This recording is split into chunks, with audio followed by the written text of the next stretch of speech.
నమస్తే మచ్చా అందరికీ welcome back to my channel. ఇంకా ముచ్చట ఏంటంటే ఇవాళ మాత్రం సుజాత ఫంక్షన్ల ప్రోగ్రామ్ ఉంది. ఇంకా సుజాత ఫంక్షన్ అయితే మన నకరికల్లో ఉంది. ఇంకా సామాన్ మొత్తం సెట్ చేసుకొని అక్కడికైతే వెళ్ళిపోయాను. మొత్తం ఫోమ్స్ చేసుకొని బ్యాక్గ్రౌండ్ అయితే కొట్టేసి పూలు అయితే స్టార్ట్ చేసేసినాం. పూలు మొత్తం పెట్టేసినాం. పూలు అయితే చాలా మంచిగా వచ్చినాయి ఇవాళ మార్కెట్ నుండి. ఇంకా సైడ్ బీములు కూడా మొత్తం నిలబెట్టేసుకున్నాం. సైడ్ బీముల మీద హంసలు పెట్టేసినాం. ఇంకా రింగ్ అయితే లేపేసినాం. రింగ్ అయితే చాలా వెయిట్ ఉంటుంది, మీకు తెలిసిన ముచ్చట అది. ఇంకా రింగ్ మొత్తం నిలబెట్టేసి పిల్లర్లు అయితే సెట్ చేసినాం. ఆ పిల్లర్లు అయితే చాలా బరువు ఉంటాయి. ఒక్క పిల్లర్ 60 కేజీలు ఉంటుంది. అది అలాంటి పిల్లర్లు మీరు ఎక్కడా చూసి ఉండరు మచ్చా.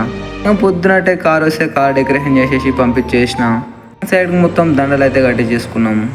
ఇంకా దండలు అయిపోగానే ఈ శంకు చక్రాలకు మొత్తం పూలు పెట్టాలి. ఇట్లా పూలు అయితే పెట్టేసినాం. ఇంకా సైడ్ నుంచి మన మండపం అయితే ఇట్లుంది. ఇంకా మండపం మొత్తం అయిపోయింది. మండపం అయితే చాలా మంచిగా వచ్చింది. కస్టమర్ అయినా అయితే చాలా సాటిస్ఫై అయ్యింది. మీరు కూడా కామెంట్ చేయండి ఒకసారి ఎట్లా వచ్చిందో. ఇదైతే చాలా క్లాస్ ఉంది. ఇంక మండపం అయిపోగానే ఇంటికి పోయి పడుకున్నా. ఇంకా ఇట్లుంటాయి మా ఈవెంట్ ఆర్గనైజర్ బతుకులు.